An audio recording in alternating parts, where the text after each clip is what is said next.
تو اس کو ایسے نہ کھائیں کہ بھئی صبح اگر سحری آپ کر رہے ہیں تو آپ کو شام کو نہیں ملے گا۔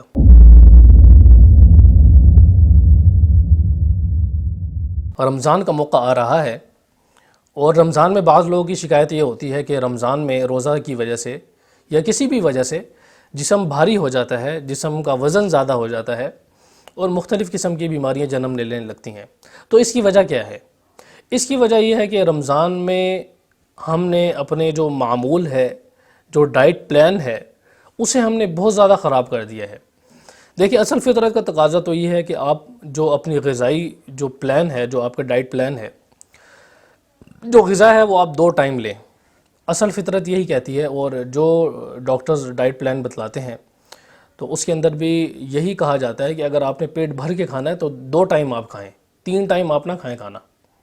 3 ٹائم کھانا کھانے سے ویسے ہی مختلف قسم کے امراض جسم میں جنم لیتے ہیں، کیونکہ اس کا جو کھانے کا پیریڈ ہوتا ہے، ٹائم پیریڈ، وہ بہت کم ہو جاتا ہے۔ جیسے آپ صبح کے وقت ناشتہ کرتے ہیں، پھر دوپہر کے وقت کھانا کھاتے ہیں۔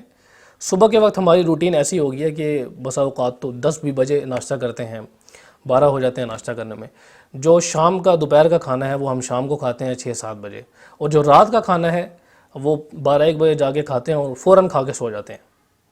تو اس سے پھر یہ ہوتا ہے کہ کھانا صحیح طرح ہضم نہیں ہو پاتا، اور جسم کے اندر جو اس کے اثرات ہیں، جو زہریلے اثرات ہیں، وہ رہ جاتے ہیں اور بیماریاں جنم لیتی ہیں۔ تو رمضان میں ایسا ہی ہونا چاہیے کہ آپ 2 ٹائم کھائیں، اور 2 ٹائم ہی انسان کھاتا ہے۔ تو اس کو ایسے نہ کھائیں کہ بھئی صبح اگر سحری آپ کر رہے ہیں تو آپ کو شام کو نہیں ملے گا، بلکہ صبح اس طریقے سے کھایا جائے کہ آپ تھوڑا سا پیٹ میں تھوڑی جگہ رکھ کر آپ اسے چھوڑیں جب آپ سحری کرتے ہیں۔ یعنی اگر آپ ویسے نارمل روٹین میں 2 روٹیاں کھاتے ہیں تو 2 روٹیاں ہی کھائیں سحری میں، یہ نہیں کہ 2 کے بجائے 3 کھینچنا شروع کر دیں اور 4 کھینچنا شروع کر دیں۔ اسی طرح اگر آپ پانی اتنا لیں، آپ پانی زیادہ پینے سے پیاس اس وقت تو بجھ جائے گی، لیکن بعض لوگ یہ سمجھتے ہیں کہ ہم پانی جو ہے وہ پیٹ میں فل کر لیں گے اور پورا دن یہ کام آتا رہے گا۔ اس طرح نہیں ہوتا، بلکہ انسان کو پریشانی ہوتی ہے۔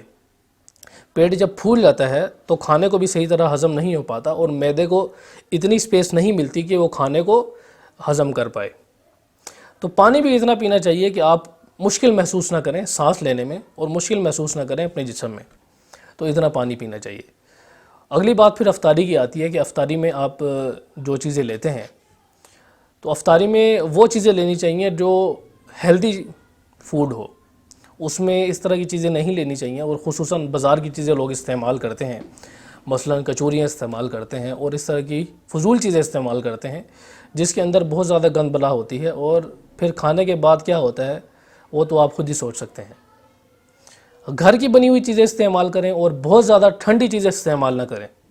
گرمی کی وجہ سے لوگ ٹھنڈی چیزیں استعمال کرتے ہیں اور یہ سمجھتے ہیں کہ بھئی اس سے پیاس بجھ جائے گی۔ ٹھنڈے پانی سے کبھی بھی پیاس نہیں بجھتی۔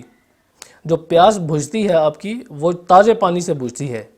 یعنی پانی کا جو لیول ہے ٹھنڈے ہونے کا وہ اتنا ہو جتنا عام تازہ پانی کا ہوتا ہے، تب آپ کی پیاس بجھے گی اور پانی کی طلب نہیں رہے گی۔ ٹھنڈا پانی آپ 1 گلاس پئیں گے، 2 گلاس کی اور خواہش ہوگی بعد میں، پھر وہ جا کر اندر تباہی پھیرتے ہیں معدے کی، اور کام خراب ہوتا ہے، پھر لوگ بعد میں شکایات کرتے ہیں۔ تو ان سب چیزوں پر عمل کرنا چاہیے تاکہ رمضان ہمارا ہیلدی گزرے اور صحت مند گزرے، اور رمضان کے بعد ہم بیمار نہ ہوئیں۔ تو اسی وجہ سے لوگ بعد میں جب اپنی روٹین پہ آتے ہیں رمضان کے بعد، وہ بیمار ہو جاتے ہیں، کیونکہ ان کے معدے نے اتنا رگڑا لگایا ہوتا ہے رمضان میں کہ بعد میں پھر وہ برداشت نہیں کر پاتا اس عام روٹین کو۔ تو ان سب چیزوں سے بچنا چاہیے، اور یہ دیکھیں کہ بھئی جو ہیلدی چیزیں ہیں آپ ان کا استعمال کریں۔ اور آپ صلی اللہ علیہ وسلم نے جیسا کہ فرمایا ہے، روایت بھی ہے، اس میں آپ صلی اللہ علیہ وسلم نے فرمایا ہے، مضمون ہے روایت کا، مجھے اس بات کا علم نہیں ہے کہ وہ روایت صحیح ہے یا ضعیف ہے، اس میں یہ مضمون آتا ہے کہ کھانے کے لیے 3 حصے بنائے جائیں، ایک حصہ جو ہے وہ آپ کے سانس لینے کا ہو، دوسرا حصہ کھانے کا ہو، تیسرا حصہ پانی کا ہو۔